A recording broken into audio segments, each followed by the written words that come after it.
Have you considered where you might be able to get additional water in the event of an emergency?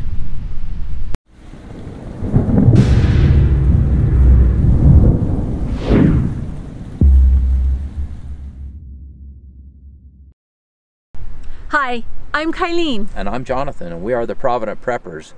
Water is such an important resource for us. We just can't live without it. Have you considered where you would get additional sources of water if your water supply was disrupted in an emergency? In this video, we'll explore potential sources of emergency water. Some of these sources just might surprise you. Stay with us. A sudden disruption of our safe drinking water supplies could be caused by numerous events. We are going to explore some potential sources of emergency water. Stored water is going to be your safest source in an emergency. However, storing large amounts of water may be impractical for some people. If you're creative, you can probably find some economical ways to store water. The barrels on the left we got free from a soda distributor. The soda bottles on the right were acquired and cleaned by our friend Betty. She stores them under a bed. A more expensive solution is this blue can water. This has a 50-year shelf life and can just be tucked away for an emergency. Emergency drinking water is also sold in these pouches. These pouches have about a 5-year shelf life. Commercially bottled water is one of the easiest ways to store some clean, safe drinking water that you may be able to rotate through on a regular basis. This water should be stored in a cool location, such as a basement.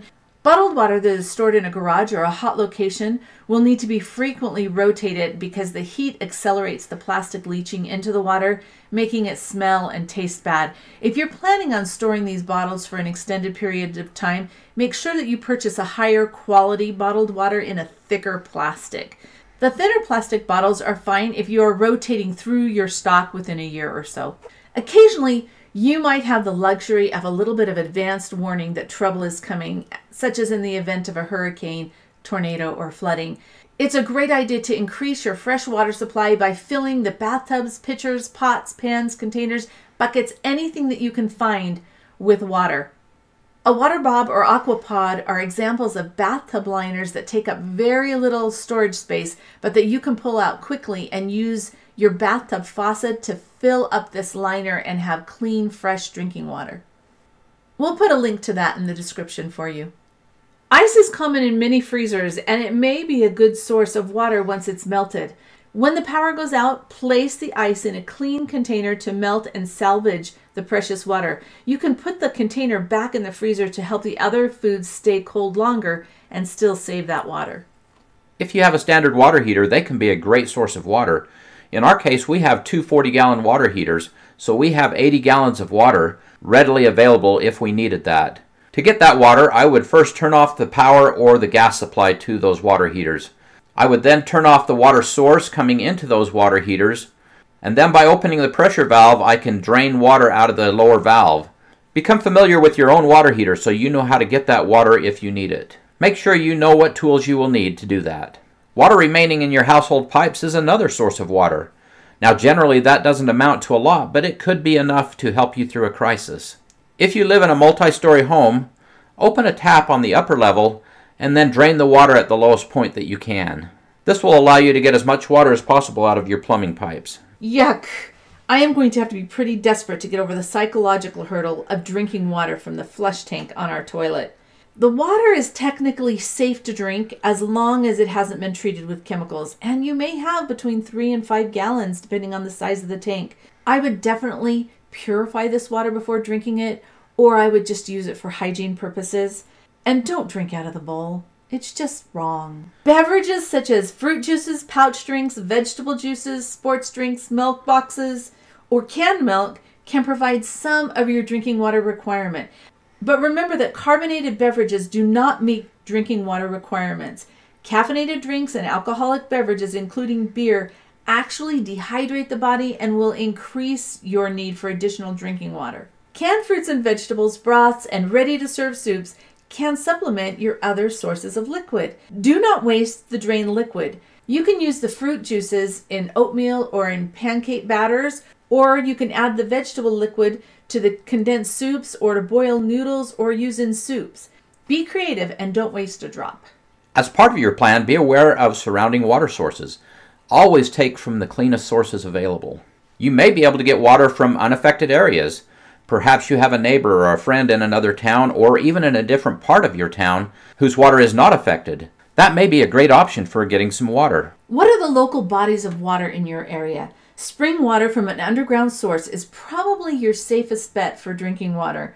Flowing streams and rivers may be a good source of water, but be sure to consider what may be upstream from your collection location. Waste, fertilizers, pesticides, and other pollutants often find their way into water systems. Generally speaking, you want to avoid stagnant ponds.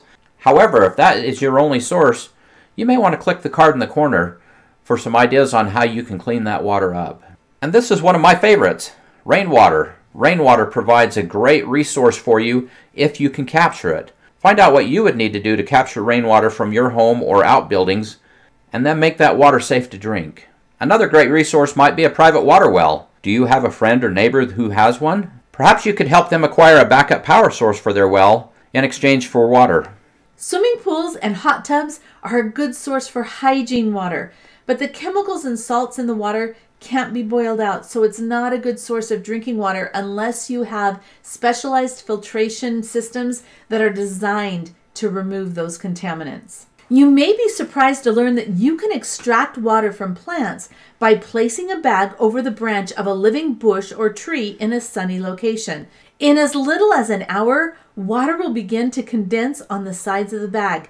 After 4 to 5 hours of exposure, you may be able to collect up to a half of a cup of water. Be careful which plants you extract water from, as some may contain toxins. This is just another good reason to make sure that you keep plastic bags in your food storage. Collecting water through plant transpiration is a slow process for the amount of water to be harvested. However, if you are really desperate, this little tidbit of knowledge just might save you. In the aftermath of a disaster, water supplies may be sent from government or relief organizations to those in need. This can be a valuable resource. However, standing in line to receive any type of assistance, especially water, can be extremely dangerous. People waiting for basic needs such as water are going to be thirsty, tired, cranky, and pretty desperate. Do the best that you can to be self-reliant so that you can completely avoid being dependent upon government resources. We've talked about several different sources of water that you can turn to. However, your best resource is always going to be the water that you have stored. We strongly encourage you to have at least 1 to 2 gallons per person per day for at least 2 weeks. And if you can, much more than that. Water is so vital to our survival, we encourage you to have more if possible. Google the Provident Prepper. Emergency water, 17 potential sources. This is the post that we created this video from, and there's more information in that post. Also check out our YouTube channel, including Emergency Water Filters, where we talk about water filters and how to work your way through the maze of all the filters that are out there. Also, making water safe to drink. This video goes through the process of taking contaminated water and making it safe to drink. Take a look. We hope that you are taking emergency water storage very seriously and that you are storing as much water as you reasonably can. Take time to investigate the area around your home and what potential water sources may be available to you and how you plan to transport that water back to your home. Because remember, water is very heavy. And now for the questions of the day. What other emergency water sources can you share with our viewers? And how do you plan to procure water when you need it? Comment below. And thanks for being part of the solution.